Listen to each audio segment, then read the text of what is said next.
Hello hello. ഇപ്പം നമ്മൾ നാട്ടിൽ ഭയങ്കര ചർച്ച നടന്നുകൊണ്ടിരിക്കുകയാണ്. സ്കൂൾ പരമായിട്ട് വിദ്യാഭ്യാസപരമായിട്ടുള്ള നല്ല ചർച്ചകൾ നടന്നുകൊണ്ടിരിക്കുകയാണ്. സമയത്തിൻ്റെ ആയിട്ട് അല്ലാത്ത പല പല ചർച്ചകളും ഇപ്പോൾ നടന്നുകൊണ്ടിരിക്കുന്നത് bench, front bench, back bench. എനിക്ക് പറയാനുള്ളത്, ഈ ബാക്ക് ബെഞ്ച് എന്ന് പറയുന്ന രണ്ടാം തരം ഒന്നുമല്ല കേട്ടോ. ബാക്ക് ബെഞ്ച് ഞാൻ മനസ്സിലാക്കിയെടുത്തോളം നല്ല കഴിവുള്ള കുട്ടികളാണ്. സാമൂഹികപരമായിട്ട് നല്ല ഹെൽപ്പ് മൈൻഡുള്ള കുട്ടികൾ, സ്നേഹമുള്ള കുട്ടികളൊക്കെ ആയിട്ടാണ് ഞാൻ കണ്ടിട്ടുള്ളത് ഒരുപാട് ആൾക്കാർ.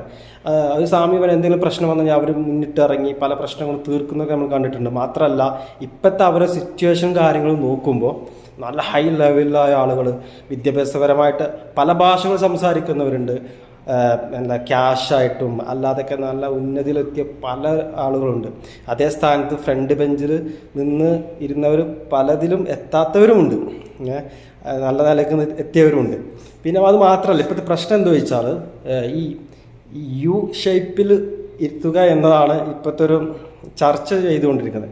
ഇതൊരു മീറ്റിംഗ് അല്ല, ഇത് 1 മണിക്കൂറോ 2 മണിക്കൂറോ അല്ല. ഇത് ദിവസവും എല്ലാ ദിവസവും ക്ലാസ്സിന് പോകുന്നു, ഒരുപാട് മണിക്കൂറുകൾ കുട്ടികൾ അവിടെ ഇരിക്കുന്നു. അത് ഒരേ സൈഡ് യു ഷേപ്പിലാവുമ്പോൾ ടീച്ചർ പല ഭാഗത്തായിരിക്കും.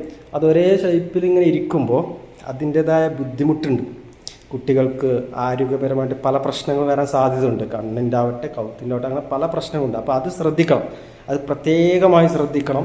നമ്മൾ ഒരു മാറ്റങ്ങളൊക്കെ നല്ലതാണ്. നമ്മൾ പാഠപുസ്തകത്തിൽ പോലും മാറ്റങ്ങൾ വരുത്തണം എന്ന് തന്നെയാണ് അഭിപ്രായം. കാരണം എന്താ വെച്ചാൽ, നമ്മൾ ഈ ആധുനിക കാലത്ത് നടക്കുന്ന അല്ലെങ്കിൽ പഠിക്കേണ്ട വിഷയങ്ങളൊക്കെ അതിൽ ആഡ് ചെയ്തിട്ട് പല മാറ്റങ്ങളും വരുത്തണം. ഇപ്പോൾ പറയാനുള്ളത്, ഈ യു ഷേപ്പിൽ ഇരുത്താതെ ഒന്നുകൂടി ചർച്ച ചെയ്തിട്ട് ആരോഗ്യപരമായിട്ടെല്ലാം ചർച്ച ചെയ്തിട്ടാവണം അത് സ്ഥിരമാക്കാനുള്ളത് എന്നതാണ്.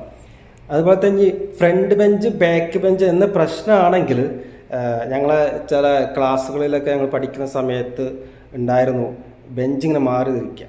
ഡെയിലി ഇങ്ങനെ മാറി മാറിയിരിക്കും. ബാക്ക് ബെഞ്ച്, ഫ്രണ്ടത്തെ ബെഞ്ച്, പിറ്റേ ദിവസം ഫ്രണ്ടിലേക്ക് വരും, പിന്നെ പിറ്റേ ദിവസം ഒന്നുകൂടി ഫ്രണ്ടിലേക്ക് വരും. അങ്ങനെ ഇങ്ങനെ ചേഞ്ചായി വരും. അപ്പോൾ ഈ ബാക്ക് ബെഞ്ച്, ഫ്രണ്ട് ബെഞ്ച് സംഭവം ഉണ്ടാവത്തില്ല. അങ്ങനെ ഒരു രണ്ടാം തരം അങ്ങനെ തോന്നുന്നുണ്ടെങ്കിൽ, അപ്പം അങ്ങനെയൊക്കെ ചിന്തിച്ചാൽ നല്ലതായിരിക്കും എന്ന് ഇതിൽ കൂട്ടിച്ചേർക്കുകയാണ്.